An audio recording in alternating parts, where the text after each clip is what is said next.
तो दोस्तों कैसे हैं आप सभी। आशा करता हूँ सभी अच्छे होंगे। तो एक इन्फॉर्मेशन मैं आप सभी को दे देना चाहता हूँ कि इस बार जो आपके बोर्ड एग्जाम होंगे बहुत जल्दी कंडक्ट होने वाले हैं। इसलिए मैं आपके लिए लेकर आया हूँ क्रैश कोर्स, जिसमें आपका 3 मंथ्स में पूरा कोर्स कंप्लीट करा दिया जाएगा। तो आज से हम स्टार्ट करेंगे एक्सरसाइज नंबर 2.1। तो चैप्टर नंबर 2 का मैंने इंट्रोडक्शन पार्ट कंप्लीट करा दिया है, inverse of trigonometry functions, right. तो वो देखना ना भूलिएगा, उसका लिंक मैंने डिस्क्रिप्शन बॉक्स में दे दिया है। तो चलिए वही क्वेश्चन करेंगे जो आपके एग्जाम पॉइंट ऑफ व्यू से इंपॉर्टेंट होंगे। तो एक्सरसाइज नंबर 2.1 का पहला क्वेश्चन आपकी स्क्रीन पर ये रहा, एक्सरसाइज 2.1।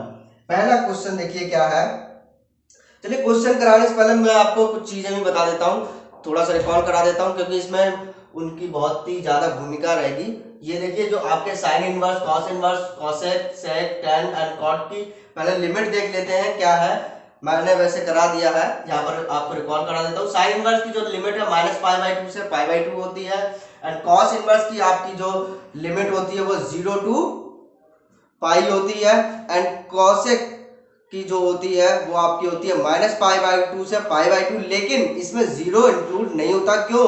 क्योंकि जीरो पर जो कोसेक की वैल्यू होती है वो अनडिफाइंड होती है। ओके, इसी प्रकार से सेक इनवर्स की जो लिमिट होती है 0 to π होती है आपकी, और इसमें आपका π/2 इंक्लूड नहीं होता है, क्योंकि π/2 पे सेक की जो वैल्यू होती है वो अनडिफाइंड होती है। क्यों? क्योंकि कॉस की वैल्यू π/2 पे क्या होगी? 0, राइट। अब उसका जस्ट रिवर्स करेंगे तो 1/0 अनडिफाइंड होता है।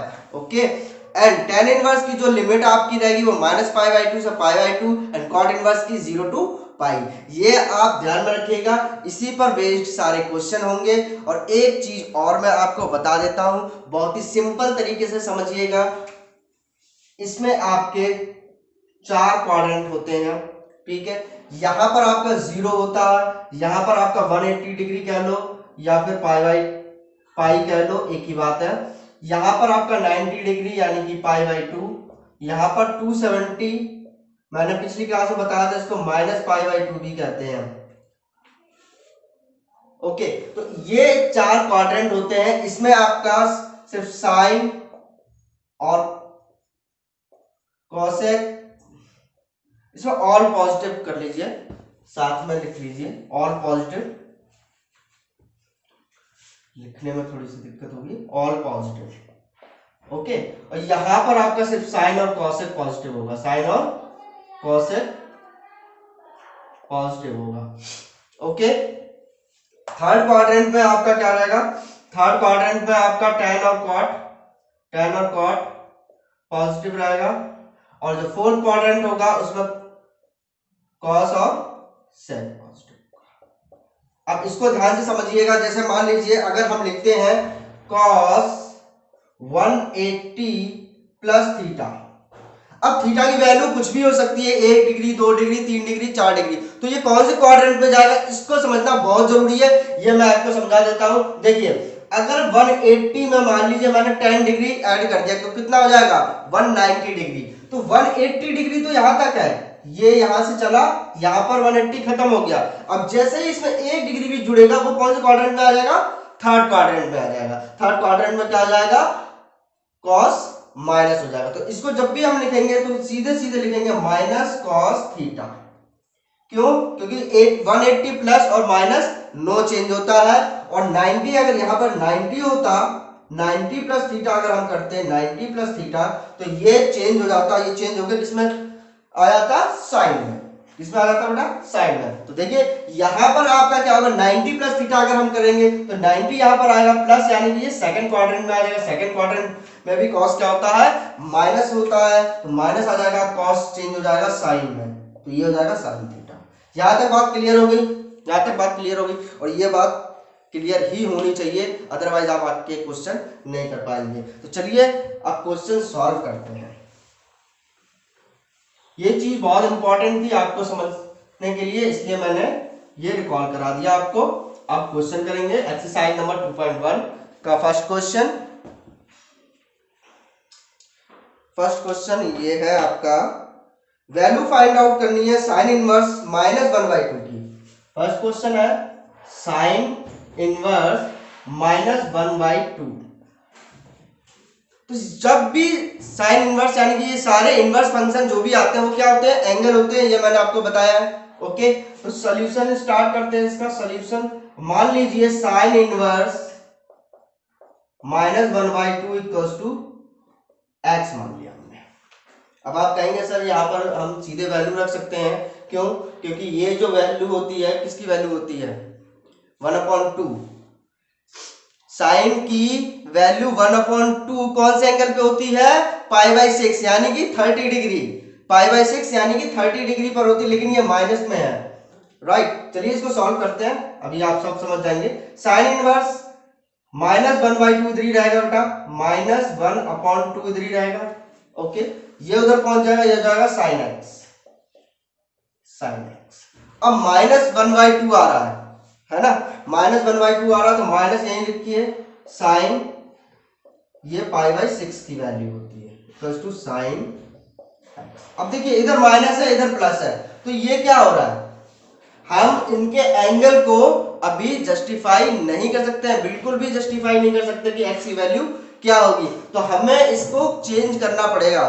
तो कैसे चेंज करेंगे बताइए, फर्स्ट क्वाड्रेंट में, सेकंड क्वाड्रेंट में या थर्ड क्वाड्रेंट में, कौन से क्वाड्रेंट में साइन नेगेटिव होता है, तो थर्ड क्वाड्रेंट में साइन नेगेटिव होता है। क्यों? थर्ड क्वाड्रेंट में सिर्फ tan और cot ही पॉजिटिव होता है, तो हम इसको थर्ड क्वाड्रेंट में उठाकर ले जा सकते हैं। अगर हम इसको थर्ड क्वाड्रेंट में उठाकर ले जाएंगे तो कोई भी दिक्कत नहीं होगी, सेम का सेम आ जाएगा। ओके, तो हम इसको क्या लिखेंगे बेटा, इसको लिखेंगे साइन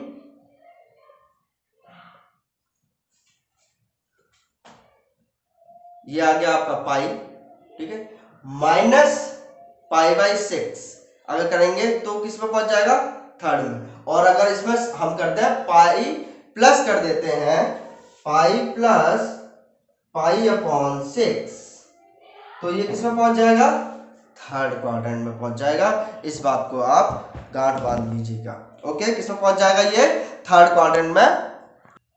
ओके, तो ये क्या हो गया आपका पॉजिटिव हो गया। क्यों? अगर हम इसको थर्ड क्वाड्रेंट में ले जाएंगे तो माइनस हो जाएगा, माइनस माइनस प्लस हो जाएगा।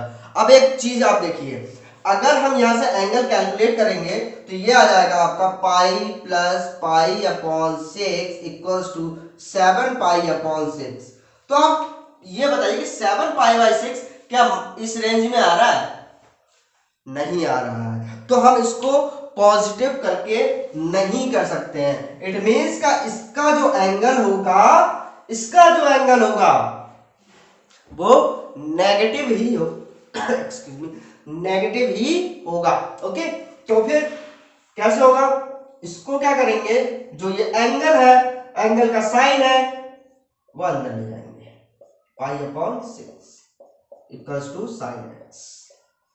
अब हम इसको क्या कर सकते हैं, कंपेयर कर सकते हैं। अब इसको क्या कर सकते हैं, हम कंपेयर कर सकते हैं। तो x की वैल्यू यहां से क्या आ जाएगी, -π/6 आंसर।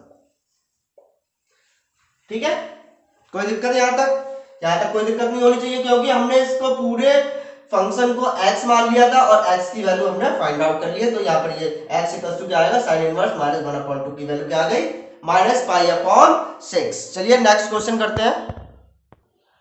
तो नेक्स्ट क्वेश्चन आपका ये है cos इनवर्स -1/2।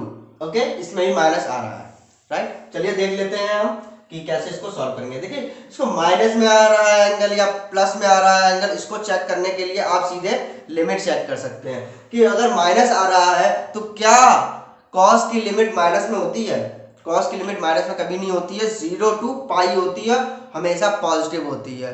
इसी प्रकार से हम पहला वाला जो फर्स्ट क्वेश्चन था मैंने आपको करा के दिखा दिया, क्योंकि आगे आपको दिक्कत ना हो इसलिए, लेकिन आप उसको भी डायरेक्टली चेक कर सकते हैं। क्यों? क्योंकि साइन की जो लिमिट होती है -π/2 से π/2 होती है, इसलिए उसका जो एंगल है वो माइनस में हो सकता है। तो यहाँ पर हम क्या करेंगे, यहाँ पर हमें ये करना पड़ेगा कि ये जो एंगल है ये पॉजिटिव करना पड़ेगा। तो इसके लिए हमें क्या करना है, इसके लिए हमें मिनिमम एंगल से हमें सॉल्व करना पड़ता है। ठीक है, अब देखिए cos जो है वो 180 प्लस पर भी माइनस आता है और 180 माइनस पर भी माइनस आता है। तो हमें 180 प्लस नहीं 180 माइनस लेना पड़ेगा। क्यों? अगर हम 180 प्लस कर देंगे बेटा तो देखिए एक चीज इसमें आप समझिएगा कि जो लिमिट है कॉस की वो 180 तक ही है, यानी कि पाई तक ही है। तो 180 प्लस हम नहीं कर सकते क्योंकि लिमिट के ऊपर निकल जाएगा, इसलिए 180 माइनस करना पड़ेगा, जिससे कि जो इसकी वैल्यू है वो 0 और पाई के बीच में ही रहे। तो चलिए इसको सॉल्व करते हैं। हम इसको मान लेते हैं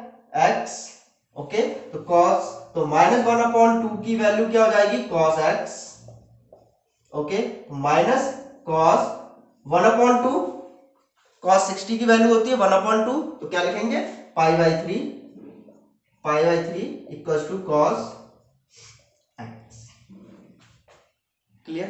तो अब इसको क्या लिखेंगे? इसको लिखेंगे हम cos pi minus pi by 3 equals to cos x। ये लिखते क्यों है बेटा? ये लिखते क्यों? क्योंकि इसको अगर हम सिंप्लीफाई करेंगे तो सिंप्लीफाई करके यही आएगा। क्यों? cos pi minus second quadrant में चला गया तो क्या हो गया? माइनस हो गया। तो इसको जब हम सिंप्लीफाई करेंगे तो माइनस cos पाई बाई 3 होगा।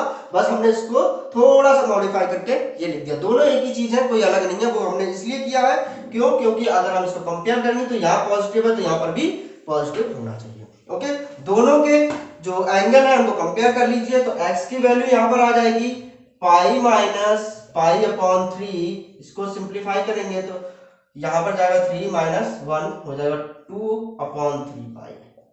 आंसर।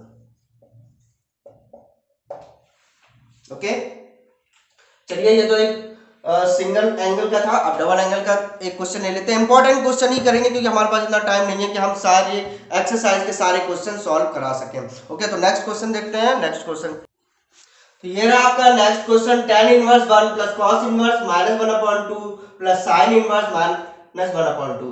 इन दोनों की वैल्यू अभी जस्ट हमने फाइंड आउट की थी। इसकी वैल्यू क्या निकल कर आई थी? 2 पाई बाई 3 और इसकी वैल्यू निकल कर आई थी -पाई/6। तो अभी मैं सिर्फ इसकी वैल्यू फाइंड आउट करके दिखाता हूं आपको कि tan inverse 1 equals to x मान लिया हमने। ओके, तो क्या आएगा? माइनस नहीं प्लस ही है। ओके, तो 1 equals to tan x। 1 tan की कौन सी वैल्यू पर? ये 1 होता है, 45 पर होता है। तो 45 को क्या लिखेंगे? tan pi by 4 equals to tan x। तो x की वैल्यू यहां से क्या आ गई बेटा? x की वैल्यू आ गई पाई बाई 4। अब इसमें हम पुट कर देंगे। तो क्या आ जाएगा? पाई by 4 plus 2 pi by 3 minus pi by 6। इसका एलसीएम ले लीजिए। इसका एलसीएम कितना आएगा? 24। कितना आएगा? 24। तो 4 6 जा 24, 6 पाई प्लस 3 8 जा 24, 8 2 जा 16, 16 पाई माइनस 6 4 जा 24, 4 ऐसे 12 भी आ जाता है इसका एलसीएम। चलिए कोई बात नहीं, ठीक है। 4 pi equals to 16 plus 6 22 minus 4 कितना हो गया? 18 पाई। देखिए सही है ना? ओके, अपॉन 24 ये कैंसिल कर दीजिए। 6 3 जा 18, 6 4 जा 24, ये आ गया 3 पाई by 4 answer. Okay, 3 pi by 4 इसका आंसर आ गया। इसी प्रकार के सारे क्वेश्चन है आपके एक्सरसाइज 2.1 में। बहुत ही सिंपल क्वेश्चन है, आप लगाइएगा। अगर नहीं आता तो आप मुझे कमेंट बॉक्स में बताइएगा, देन मैं उसको सॉल्व कराऊंगा। और नेक्स्ट लेक्चर में जुड़ना ना भूलिएगा। अगर आपने अभी तक सब्सक्राइब नहीं किया चैनल तो सब्सक्राइब कर लीजिए। नेक्स्ट एक्सरसाइज में नेक्स्ट लेक्चर में करवाऊंगा एक्सरसाइज नंबर 2.1। तब तक के लिए अपना ख्याल रखिए। जय हिंद।